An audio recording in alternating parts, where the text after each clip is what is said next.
kodwa ke kunabayilapha abagangayo abayeka abelapha ukuthiwa sesingane encane kakhulu umntwana omncane uyacelelwa noma kuthiwa unemoya acelelwe dokotela mina ngiyahlola kodwa mina nangabe uzoza kimi uzohlola kimi kunomthetho engihamba phezukwawo angifani nomuntu ozothi nawufika la ufika ubeka imali yakho la ukuhlola la kimi na uzohlola kuba neforms ofanele uyigcwalise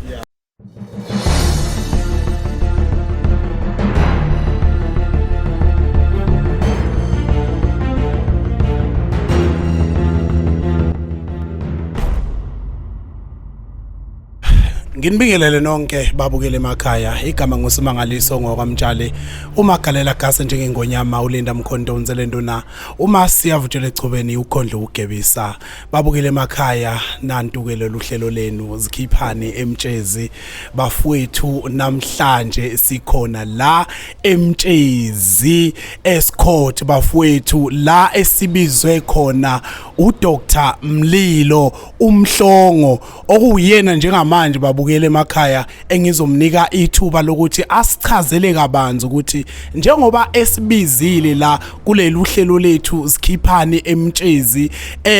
usibizeleni asithathe asibeke babukele emakhaya before ngimveze babukele emakhaya uyalazi udaba uyakwazi ukumela ukwenze uyashare uyalike uyasubscribe uyakhomenta umake sure bafowethu ngoba neyazi ukuthi ngaphandle kwenu asilutho bafowethu lo msebenzi uphakama ngamandla ngenxa yenu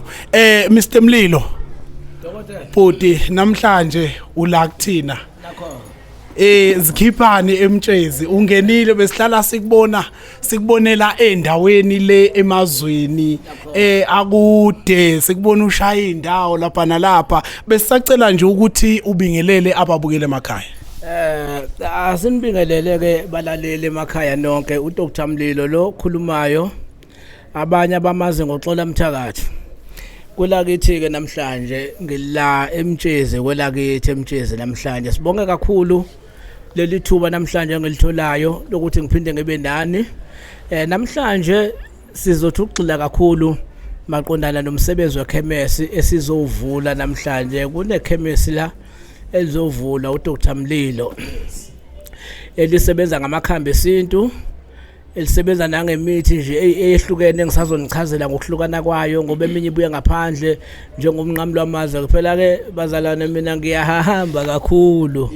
ngiyahamba angidumile kodwa nje ngiyahamba umuthi ngiyawulanda njengoba esho lo mfowethu uthi banokungibona nqamla amazwe Zimbabwe Zambia Malawi yonke le ndawo indawo nje ngihamba kakhulu kodwa ke ngisuke ngiyolapha hayi ukuthi ngisuke ngiyokhendla ngiye ngithi ke mina umuthi kulakithi emtshezi ngiye ngisho njalo nase sengisemazweni sengishaya induku ngithi sengisuke into zami sekumile ngithi hayi ngithi phela mina ngibuya kwelakithi le phansi emtshezi kwagaya umuthi namhlanje ke sikhona ke ngibonga kakhulu lithuba engilitholayo namhlanje Dr Mlilo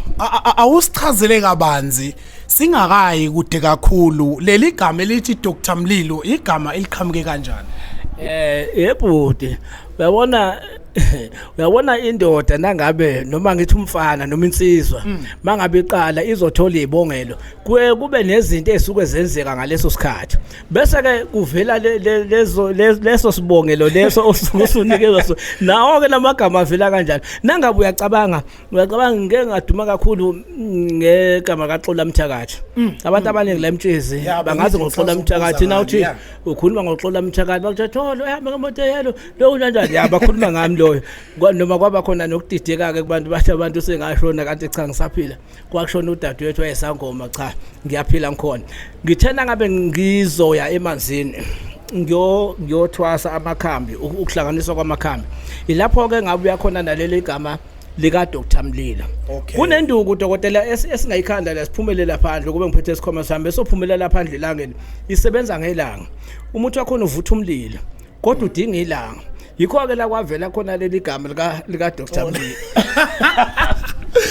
Hayi siyabonga kakhulu cha Mr Mlilo usibizile dokotela usibizile since uphonsi ikholu sendleleni usuke eGoli ukuthi namhlanje uyadilika uza straight emtshezi manje awusithatha usibeke namhlanje siyabona sila endlini esibona ngazathi inamakhambi esintu okulapha ungathini ngaloko balaleli angiphinde ngibuye ake sibuye ke manje sihlale asingene ensemini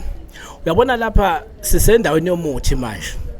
noma sisekhaya lomuthi manje la kwa Dr Mlilo yayikhemesi leli noma seselincaneke ngendawo indawo azivumi kahle ukuthi usheshe uthole indawo manje ke njengoba sikhona lapha ke manje sizokhuluma ngomuthi kahle oqondile manje othe ngqo uyabona ngithi mina nangabe ngisemsakazweni ngithi mina ukwenza kuyashiyana ngisuke ngikhuluma imfihlakalo nangabe ngithi ukwenza kuyashiyana kunomuntu okuthola ukuthi ethu yelapha kanti uyathwalisa kalapha kunalento le engifuna ukuyichaza kubalaleli ukuthi ukwelapha izinga lokwelapha lithanda ukwehla noma lithanda ukucasha kubantu abangabelaphi into engiyibona ngazathi manje ithanda ukuphakama kakhulu mangabe singake sibuze nje kubelapha ukuthi ukwelapha kuyini abanye abakwazi ukwelapha kuyini ngoba manje abantu esikhundleni sokwelapha umuntu uzokutshela ukuthi nginegundwane mina elanda imali omunye ethi hayi mina nginetikoloshe mina elanda imali omunye ethi hayi mina ngine ini yami elethe imali esheshayo uthi umbuzo ka Dr Mlilo nangabe nginetikoloshe mina elanda imali ngikucharge kanjani wena ngithi ngizokunikeza letikoloshe kodwa ngicharge wena imali why ungafiki kimi ngithi uthi uxakekile ngibe ngicaphune nje lapha ngikunikeza ngoba mina kunento engilandela mahala manje ke kulungile ngifuna ukugxila kakhulu ngoba kuzosuke kuzwele kwabanye okay asibelele ekwelapheni ukwelapha noma ukusebenza ngomuthi fanele wazi ukuthi usuke fanele ngabe kuba nabantu osuke fanele ubaphilise noma fanele uyosiza abantu abathile abasuke bexakekile okay yabona nje nangabe ngicabanga ukuthi bambalwa abantu abasalandela ukwelapha noma ukusiza abantu ngokomuthi ngoba ukhona umuntu uthola ukuthi kufika umuntu ushawe stroke akhulunywa ngalezo zinto nanga umuntu kungena izulu ekhaya lashisa umuzi akhulunywa ngalezo into ozoyithola kukhulunywa ngayo igundane elilanda imali idikolosha umkhovu kuphela lento ebalekile kuyona ehlukumeza abantu bafuna umsebenzi abantu banenkinga eserious iCovid iqeda abantu kodwa manje abantu abenze lezi zinto baphila abantu okay ake sibuyeke la ngiphethe induku zangaphandle la ngiphethe aboShipinga kunomuntu ethi uShipinga uyabona ukhona la sonvezela wona lo muntu umuntu wangaphandle uyasebenza kakhulu ezintweni ezithile abantu abawaziyo ngoba ke angizuyigagula ngizoyichaza nje ukuthi khona ubani ngoba ukwelapha kufana wena uzokwazi ngenye indlela mina nguDr Mlilo ngazi ngenye indlela nomunye wazi ngenye indlela okay iShipinga nginaso la ibatanye nginayo abanye bayazi kibatanye mangabe sesibhekene nasemakhothi madoda usubothi sekushubile indoda iyabukhipha ubulongwe ngemuva nawo sesosebenzisa lo muthi labathi batanye suke senze ukuthi ikhipha ubulongwe ngemuva kumosheke enkantolo yabona manje ke sinayo kibatanye la abomkundulelwa sinabo abomoyo napa bakhona akanoma ngakhuluma ngento ofuna ukuyibona noma siyixoxa nje hayi bayibona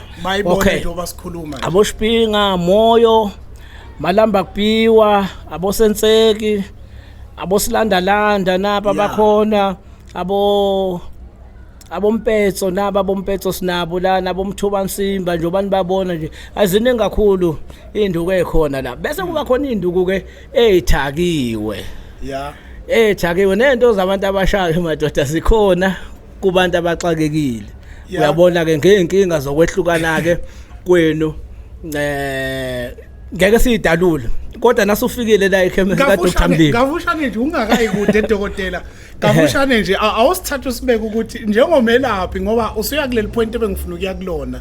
mostly udokotela mayifika noma mangabe mhlambe eveza noma ayikhandi chemist ngasendona kuba na something ahluke ngayo azi ukuthi le ingabasiza abantu abasha noma ingabasiza abantu abathile because bayidinga ngoba kukhona lokulapha lokujwayelekile nje ukuthi kujwayelekile kodwa wena ikuphi lokho ocabangayo ukuthi abantu bazokujhokozela kakhulu hayi wedokotela uyabona la abantu abasha manje imendi yabhidlika ebantwini abaningi kusuke kunezathu ezithile kuyenzeka uyabona kunzima kulula kakhulu ukuthi usule inyembezi emehlweni kodwa kunzima kakhulu ukususa inyembezi enhlizweni uyabona manje la ziyashiyana inkinga la kuyangokuthi ebudlelwaneni benu enisukeni nabo ngaleso sikhathi ungayisebenzisa into esebenzisa kanti wena umuntu orong ngiye ngithi ke mina kubantu abasha qala umgeze eqala ake nizothatha nazi induku zokugeza nabo bovula kuvaliwe la sekuhlanganisiwe la ikhaya nenduku esehlanganisiwe esezikhona nabo bovula kuvaliwe sinabo la khona ithemba leshimane la selimixisiwe ziphelele nje khona bombiso aboshipinga abomoyo sithake ngenduku zangaphandle ke lezo eziningi kakhulu iwasho zabantwana besikole sinazo abanenkinga ngoba abantwana besikole bayenzeka belekwe imoya kunabantwana uthola kwesinye isikhathi balekwa imoya begcina sebephazamisa nabanye abantwana abasuke beright zikhona ke iwasho zokugeza abantwana abanjalo nayigeza esikoleni kuthelela iswasho thele emazini ageza hamba umntwana esikoleni afunde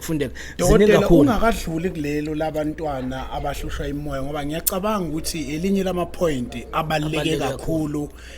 ziningi ingane ubona sezidropa off esikoleni uyizwe ingane enye uze kuthiwa iyothwasa kanti mhlawumbe inenkinga vele ejulile edinga ukuthi mhlawumbe ibhekakala ungathini ngaloko mhlawumbe mayelana nalezo iwasho wedokotela iwasho zingabasiza kakhulu abantwana ngoba ziyabasiza nasegoli ziyabasiza kakhulu kodwa ke kunabalapha abagangayo abayeka abelapha ukuthiwa sesingane encane kakhulu umntwana omncane uyacelelwa noma kuthiwa unemoya acelelwe kunokuthi futhi enye into enginokuyibuka kakhulu kubelaphi kunomuntu onemoya uthola ukuthi lo muntu lo njengoba enemoya nje hayi ngoba ukuthi fanele athwase fanele ayodilizwa imoya bayasuka ngokuthi ke isimo sebusiness bazalwane ikhona ibusiness la edlozini uthothi manje sebeshawa ibusiness uthi nayo ithwasisa lo muntu iningi imali ofanele ayithola abayeke ukuthwasisa izingane engafanele zithwase landelani uhlelo oqala umntwana uyacelelwa kubonakala ke uhamba kwesikhathi ukuthi kwenzakalani uyabona ngeke nangabe nizomcelela abangavumi kunokuthi nithathe ingane nefake emagobongweni lo muntu kusene stage ekufuna adlule kuzona ekufuna namanje akhule ayofinyelela kuzona ezazomhlukumeza empilweni manje lizobe likuphi idlozi ngaleso sikhathi babukele emakhaya ngiyacabanga kuleli point uDr Mlilo akalivezayo elinye lama point ekuyilona elibaleke kakhulu ngoba ziningi ingane ezixakekile nezihluphekayo la ngaphandle ezinye zinga understand ngenxa yokuthi umzali akanalo ulwazi umzali athatha ingane ayise kumuntu yafika lapha yayingane bafike bayithwasisa ingane umzali usenenkinga ke manje akasazi ukuthi ke kuzokwenzakalani kodwa ke ngiyacabanga ukuthi njengoba senizwile uDr Mlilo uyatholakala uzokwazi ukuthi ayibheke ingane dokotela ngicela ukubuza okugcina nje mayelana nalolu daba ukuthi uyahlola yini ngokubona let's say umuntu mhlawumbe unenkinga before umlaphe kodwa uzokhona ozokathi ngisacela ukuthi ungibhekele mina kuqala ukuthi ke isimo sami sihamba kanjani ngoba nginenkinga nami engayi understand balalele emakhaya sibuye sihlalo odabeni kusebenza Dr Mlilo dokotela mina ngiyahlola kodwa mina nangabe uzoza kimi uzohlola kimi kunomthetho engihamba phezukwawo angifani nomuntu ozothi nawufika la ufika ubeka imali yakho la ukuhlola la kimi na uzohlola kuba neforms ofanele uyigcwalise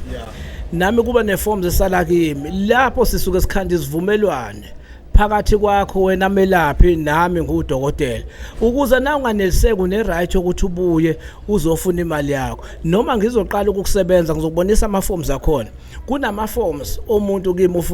osuke ezosetshenziswa ukuthi lo muntu ngikhipha imali engaka kuDr Mlilo ngasayina na uyavuma ukuthi nangabe zingenzeki lezi zinto unama right ukuthi namanje imali yami na ukuthi ngifuna ibuye back ibuye lokho kukusebenza ngokuzethemba neqiniso hayi ngokuqola abantu nokugebenga abantu uyabona nabelaphi uma bengenza into ethi ayibe njalo noma bengalandeli mina nguDr Mlilo mina ngikwenza ngoba ngiyawazi umsebenzi wami noma ngiyazethemba into engisuke ngiyenza ukuthi nangabe ngiyenza ngeqiniso akukho la ozothola sengisehlathini khona sethi hayi usegijinyiswa amaphoyisa uyabona usedla imali yabantu usethatha inkomo yabantu manje ke kuba nemigomo engidlula phezukwayo ukuthi ngisebenze ngendlela eqondile ukuze nangabe unenkinga ngoba nangabe uzongena lawo ngikuhlolele sichargeane nawe siqede mangabe izinto zingasenzeki ngishunga enkantolo akukho la sivumelane khona akukho la sign khona ukuthi wena unginikeze imali engaka manje ngisuke ngizama ukuthi silandelele izinto zokuthi umuntu omsizayo akakhululeke nawe futhi khululeka. Manje dokotela siyabonga msho ukuthi bakhona abaningi phela abazosizakala ake singene ohlelweni lemithi ngeke ngathi uma ngingena la wasivezela ukuthi unanama file ama forms oyaye uwasebenzise la ukuthi ke ukubethelwa kwemizi akuchaze kabanzi ngokubethelwa kwemizi. Dokotela uyabona siphezulu kolunye uhlelo la njengoba ubona kade ngubonisa lezi incwadi lezi sizokwenza uhlelo lokuvulwa kwe college kune college esizoyikhanda su Dr Mlilo uyabona manje njengoba sizokhanda le college izotrainer noma izoqeqesha izinyanga noma abelapha ngisho kanjalo noma umuntu osebenza ngomuntu ngoba baningi abantu abadlale ngabantu kakhulukazi basuke badlale noma nangabantu abadala uthola umuntu uholela impesheni ufuna intelezi uthola ukuthi abona lonto iyayikhande manje silonda kuthina singabelaphi uyabona sibuka ukuthi kunabantu abahlukumezekayo behlukunyezwa abelaphi abathize noma abelaphi imbumbulu uyabona ngazi ngizobeka kanjani lapha sizovula into ethi ayifane naleyo ukuthi baqeqeshwe labantu noma besiza abantu kunomuntu okengene emzini umuntu ezobethela umuzi akazi into afanele ayenze yabona nangabe uzobethela umuzi dokotela ngeke ngithi ngizobethela umuzi wakho ngiphinde ngisuke lapho ngiyobethelela umunye ngisasebenza ngendlela efanayo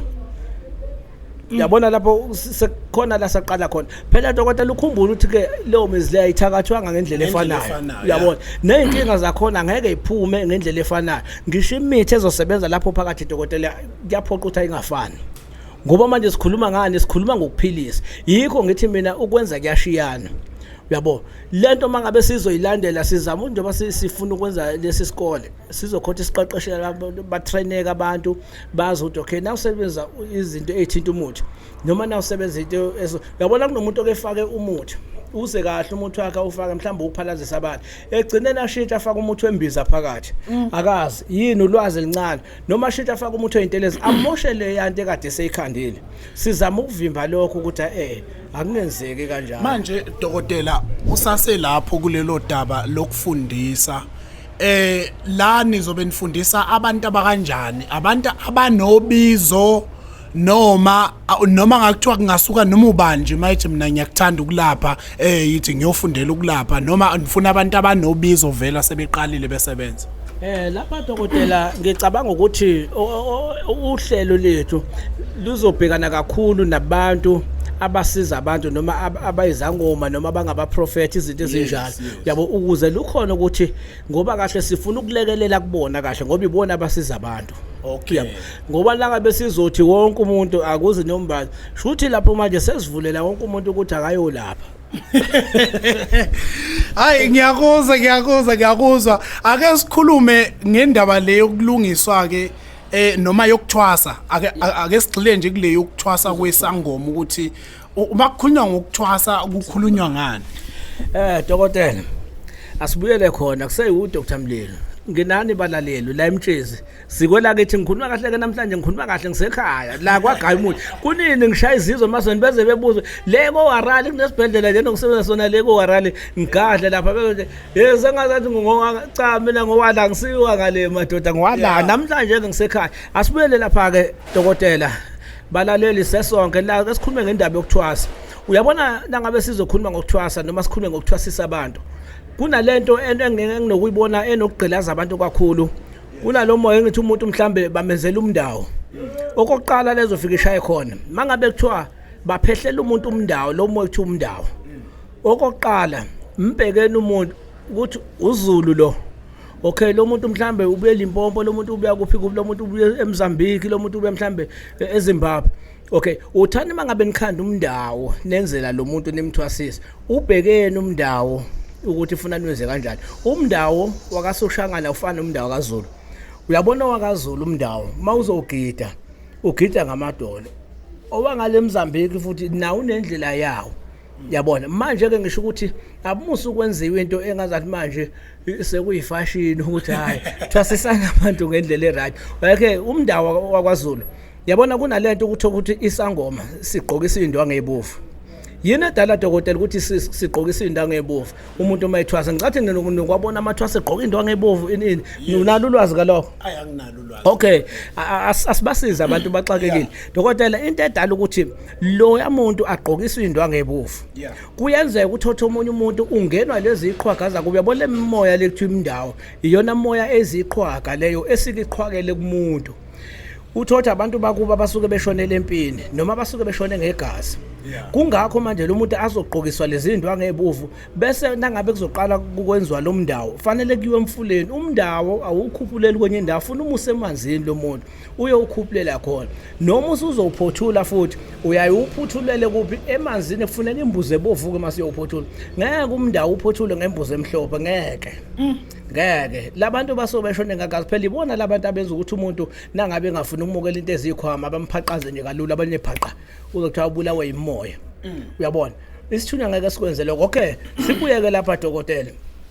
ayilungiswe ke le nto ngendlela yakho ngaphambi kokuba umuntu athwasa iyona moya le encengwayo iphoqozwe kahle ikhona ukuthi yehle ibe right bese ke kungena yonke ke imoya umuntu esuke emembethe